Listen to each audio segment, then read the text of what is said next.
Hello বন্ধুরা, আশা করি সবাই ভালো আছেন। রোজের রান্নায় আপনাদের সবাইকে স্বাগত। প্রতিবারের মতো আজ আবারও চলে এসেছি একটি অতি জনপ্রিয় রেসিপি নিয়ে। ও, সবাই বুঝতে পেরে গেছেন দেখছি আজকের রেসিপি কি। সত্যি, বাড়িতে পুজো পার্বণ থেকে আরম্ভ করে যে কোনো শুভ অনুষ্ঠান, পায়েস ছাড়া কিন্তু সবটাই অসম্পূর্ণ। আর এই পায়েস যদি হয় খেজুর গুড়ের, তাহলে তো বাড়ির প্রত্যেকে খুশি। 150 গ্রাম গোবিন্দভোগ চাল খুব ভালো করে পরিষ্কার করে ধুয়ে জল ঝরিয়ে রেখেছিলাম। এতে 1 চামচ ঘি নিয়ে ভালো করে সমস্ত চালের সাথে মিশিয়ে নিচ্ছি। একটি পাত্র বসিয়ে দিয়েছি, এতে ফুল ফ্যাট 1.5 লিটার দুধ নিয়ে নিচ্ছি।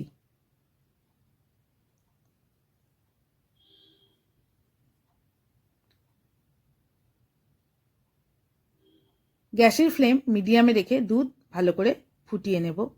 দুধ ফুটে গেছে, ঘি মেশানো চালটা দিয়ে দিচ্ছি। দিয়ে আমি সাথে সাথেই হাতা দিয়ে দুধের মধ্যে চালটা নাড়াচাড়া করে মিশিয়ে দিচ্ছি। এটা সাথে সাথেই নাড়াচাড়া করে মিশিয়ে দিতে হবে দুধের মধ্যে, নাহলে কিন্তু চাল একটার সাথে একটা লেগে গিয়ে ডেলা ডেলা পাকিয়ে যায়। পায়েসের মধ্যে পাটালি গুড় মেশানোর আগে আমি আলাদা করে জাল দিয়ে নিচ্ছি। এই পাটালি গুড়টা আগে থেকে একটু জাল দিয়ে নিলে তাহলে পায়েসের মধ্যে মেশালে পায়েসটার মধ্যে একটা ছানা ছানা যে ভাব এসে যায় সেটা কিন্তু আর হয় না। তাই সবসময় পায়েসের মধ্যে গুড় মেশানোর আগে একটু এইভাবে জাল দিয়ে নেবেন। গ্যাস অফ করে দিয়েছি, পাটালি গুড় জাল দেওয়া হয়ে গেছে। বারে বারে এই পাটালি গুড়টা আমি একটু নাড়াচাড়া করে দেবো। গ্যাসের ফ্লেম লোতে রেখে আমি চাল সেদ্ধ করে নিয়েছি।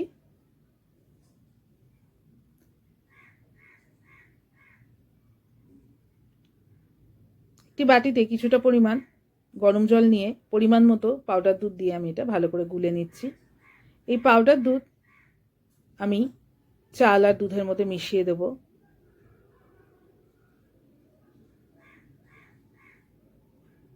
ভালো করে এটা এবার আমি কনস্ট্যান্ট নাড়াচাড়া করব গ্যাসের ফ্লেম লোতে রেখে। গ্যাসের ফ্লেম কিন্তু কখনোই জোরে দেওয়া যাবে না, তাহলে পায়েসের চাল আর দুধ পুড়ে যাবে, পায়েসে পোড়া পোড়া গন্ধ বেরোবে, খেতে ভালো লাগবে না। চাল 100% সেদ্ধ হয়ে গেছে। এই পর্যায়ে আমি আগে থেকে জাল দিয়ে রাখা পাটালি গুড়টা অ্যাড করে দিচ্ছি। পাটালি গুড় দিয়ে ভালোভাবে এটা আমি নাড়াচাড়া করে দুধ আর চালের সাথে মিশিয়ে দেবো।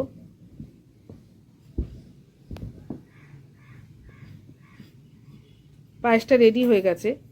কাজু কিশমিশ দিয়ে 1 মিনিট মতো নাড়াচাড়া করে গ্যাস অফ করে দিয়ে এটা আমি আপনাদের সার্ভ করে দেখাচ্ছি।